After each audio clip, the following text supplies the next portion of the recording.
Pernah nggak kalian memperhatikan di dalam peta datar maupun globe ada garis vertikal dan horizontal yang membagi peta ke dalam kotak-kotak seperti ini nih?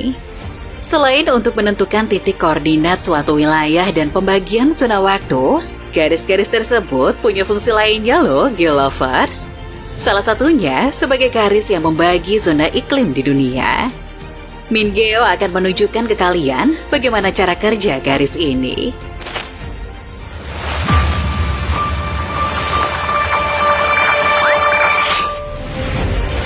Yuk ambil globe dan perhatikan garis-garisnya.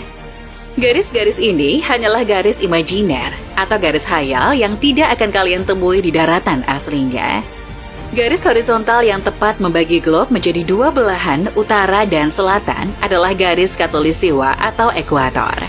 Di garis inilah letak 0 derajat lintang.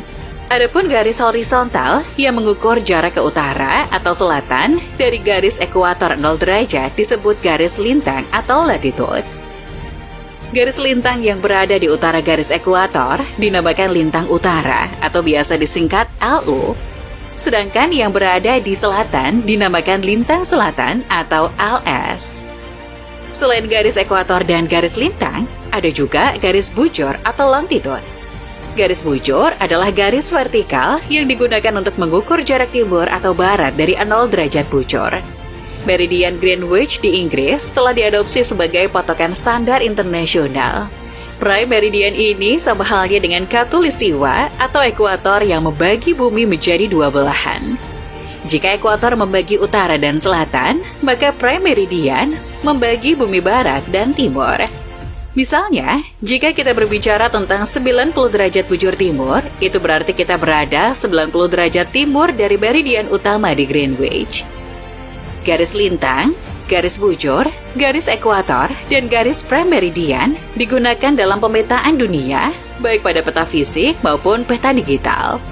Garis-garis ini membantu dalam menentukan lokasi yang tepat dan menghubungkan berbagai lokasi geografis di seluruh dunia. Elemen ini juga sangat penting dalam navigasi, survei, pemetaan geografis, patokan dalam menentukan zona iklim, dan penyusunan zona waktu. Geografai sudah pernah membahas pembagian zona waktu di video yang ini ya, Geolovers. Kali ini, Mingeo akan membahas bagaimana garis-garis ini biasa membantu kita dalam membaca iklim di seluruh dunia. Mau tahu caranya? Iklim adalah pola cuaca jangka panjang di suatu wilayah tertentu. Cuaca dapat berubah dari jam ke jam, hari ke hari, bulan ke bulan, atau bahkan tahun ke tahun. Pola cuaca suatu wilayah yang biasanya dilacak setidaknya selama 30 tahun dianggap sebagai iklim wilayah tersebut. Pembagian zona iklim di dunia sangat dipengaruhi oleh beberapa faktor utama, termasuk letak geografis, jarak dari garis khatulistiwa, serta pengaruh lautan dan arah angin. Dari pembagian zona iklim ini, kita bisa melacak perubahan kondisi di wilayah tertentu. Selain itu, dari pembagian zona ini juga membantu kita memahami kisaran tumbuhan dan hewan, termasuk mengidentifikasi spesies yang mungkin terancam akibat hilangnya habitat. Zona iklim juga sangat membantu dalam meramalkan perubahan cuaca. Bahkan dapat membantu petani dan tukang kebun untuk memahami tanaman apa yang tumbuh paling baik di wilayah mereka. Geolovers, bumi kita dibagi menjadi 4 zona iklim utama yang didasarkan pada sistem klasifikasi iklim yang dikenal sebagai klasifikasi iklim Köppen. Sistem ini dikembangkan oleh ilmuwan Jerman Vladimir Köppen, yang pertama kali mempublikasikan klasifikasinya pada tahun 1900 dan telah mengalami beberapa revisi dan perbaikan sepanjang waktu. Yang pertama, ada zona iklim tropis.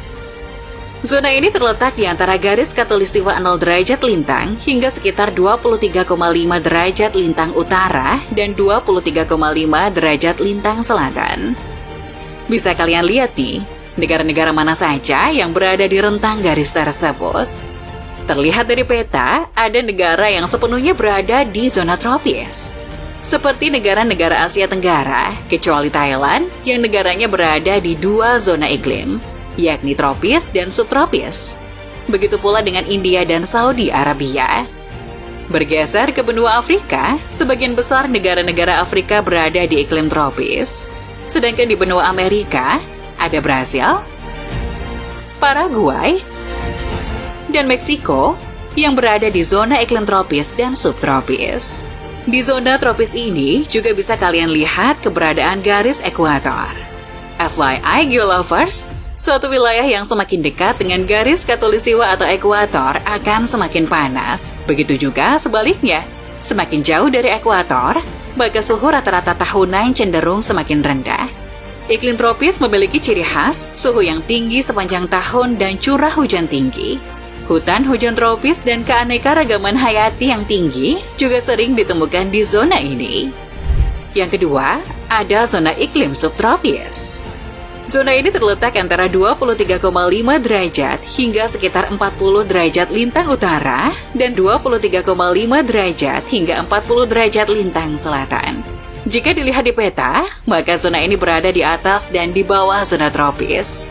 Di Afrika, negara seperti Mesir, Libya, Aljazair, sebagian besar wilayah subtropis dan sebagian kecil masuk ke zona tropis. Sedangkan zona subtropis yang berada di selatan ekuator, ada Argentina yang terbagi ke dalam dua zona tropis dan subtropis, dan Afrika Selatan yang hampir seluruh wilayahnya masuk ke subtropis. Ada pula Australia yang berada di 3 zona iklim, yakni tropis, subtropis, dan sedang. Iklim subtropis memiliki musim yang lebih jelas, dengan musim panas yang panjang dan musim dingin yang pendek. Suhu rata-rata tahunan dapat bervariasi, tetapi cenderung cukup hangat. Curah hujan biasanya lebih tinggi selama musim panas dan lebih rendah selama musim dingin. Zona iklim ketiga ada zona iklim sedang. Terletak antara sekitar 40 derajat hingga 66,5 derajat lintang utara dan 40 derajat hingga 66,5 derajat lintang selatan. Iklim yang umum di banyak wilayah di dunia, terutama di daerah yang lebih jauh dari ekuator iklim sedang, memiliki perubahan musim yang jelas dengan musim panas yang hangat dan musim dingin yang dingin. Curah hujan biasanya merata sepanjang tahun, tetapi di beberapa tempat memiliki musim hujan dan kemarau yang lebih intens. Negara-negara di Eropa sebagian besar berada sepenuhnya di zona iklim sedang. Namun, Rusia yang memiliki wilayah terbesar di dunia, wilayah utaranya berada di zona dingin karena keberadaannya yang dekat dengan kutub. Sama halnya dengan Kanada, wilayah Kanada memiliki sebagian besar iklim sedang, namun beriklim dingin di bawah wilayah utaranya. Ada yang spesial dengan Cina. Negara ini berada di 3 zona iklim, yaitu iklim sedang, subtropis, dan tropis. Yang keempat adalah zona iklim kutub. Pembagian iklim dunia berdasarkan garis lintang sampai pada daerah kutub bumi. Iklim kutub adalah iklim dingin yang terdapat di daerah kutub. Di daerah itu, musim dingin berlangsung lama. Musim panas yang sejuk hanya berlangsung singkat. Daerah iklim dingin di atas 66,5 derajat lintang utara dan 66,5 derajat lintang selatan.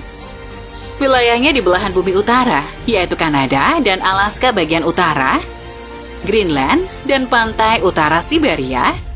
Sedangkan di belahan bumi selatan ada Antartika. Geolovers, Yamin Geo sudah sebutkan ini hanya pembagian zona iklim secara umum ya. Kalau kalian tertarik untuk pembahasan yang lebih detail lagi, silakan komen di bawah.